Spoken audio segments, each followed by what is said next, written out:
Joseph is one of my favorite characters of the Nativity story. I think it's because he not only shows an incredible amount of obedience to the Lord, but more importantly, he shows a great level of kindness and forgiveness to those around him. Joseph was a carpenter or craftsman, most likely of stone, not of wood, as is often depicted in artwork. According to Matthew 2, Joseph actually lived in Bethlehem, not in Nazareth, as the Lucan account records. According to Jewish custom, we also know that Joseph was most likely quite young. In fact, he was probably only about 17 to 20 years old when he was engaged to Mary. We also know that Joseph knew the scriptures and the law, and more importantly, he not only knew them and knew how to obey them, but he knew how to use the law to bless the lives of those around him. To better understand the story of Joseph, it will help to have a historical setting of the marriage process during the time of Christ. There were three parts of the Jewish marriage.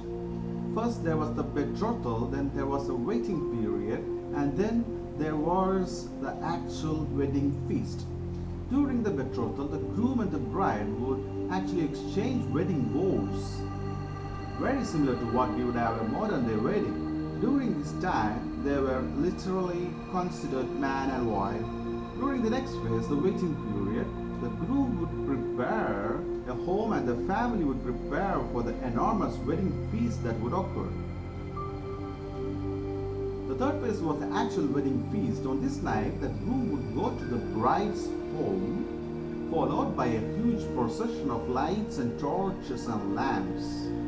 There he would bring this bride back to his homes or to his parents' homes, and the feast would begin. The feast would be huge, which would help you understand why they needed a year to prepare for this, and would often last up to 7 days long. At the end of the night, the bride and groom would consummate their marriage. However, up to this point, they were called husband and wife. So if the wife at any point during the betrothal process was found to be pregnant, according to the law, the husband had to divorce her.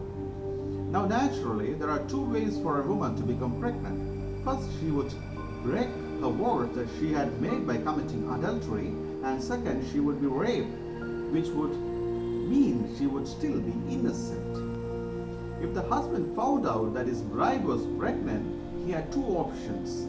He can bring her to the court where there would be witnesses and judge who would try to determine whether she was guilty or not of committing adultery, and second, the groom would divorce his bride privately. Now this does not mean that it would be private in the fact that nobody would know about it. Everybody would still know about it. Nazareth was a very small city and everybody would know about what was going on. Now by divorcing her privately, Joseph not only saved Mary from humiliation by having to be brought before court, but also preserved her life, and because the fact the accusations were never brought against her, nobody would actually accuse her of being guilty of committing adultery.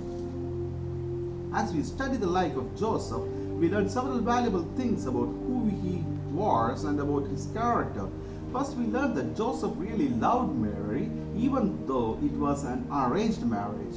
The fact that he decided to divorce her privately shows that he cared more about her, Mary, than being vindicated for something that had been done wrong to him. Second, everybody knew the story, Joseph and Mary.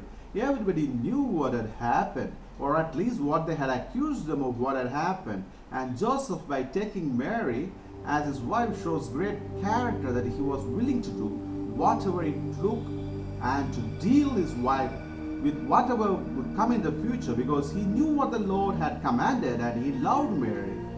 Third, it shows how much he cared for Jesus Christ. The fact that he actually names Jesus as the Matthew account record shows that he not only was willing to take Mary in, but he was actually taking Jesus in as his own adopted son. By naming Jesus, Joseph literally is adopting him legally into his own line, which is the reason that Jesus Christ can be called the son of David, just as Joseph was the son of David. We learn that Joseph immediately acted in in the scriptures it reads, "Then Joseph, being raised from sleep, did as the angel of the Lord had bidden him and took up to him his wife." In other words, Joseph was quick to act and did exactly as the angel told him.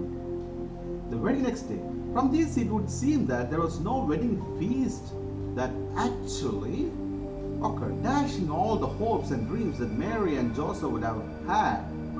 The huge feast, the lights, the torches, the music, all would have been cancelled and foregone because of the fact that Jesus would be born to Mary.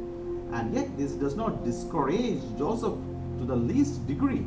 He knows what is right and he acts. It is often said that Mary was chosen by the Lord because of her faithfulness and her devotion to the Lord, which is absolutely true. And I would say it is just as true that the Lord chose Joseph to be the adopted father of the Savior because he knew who he was.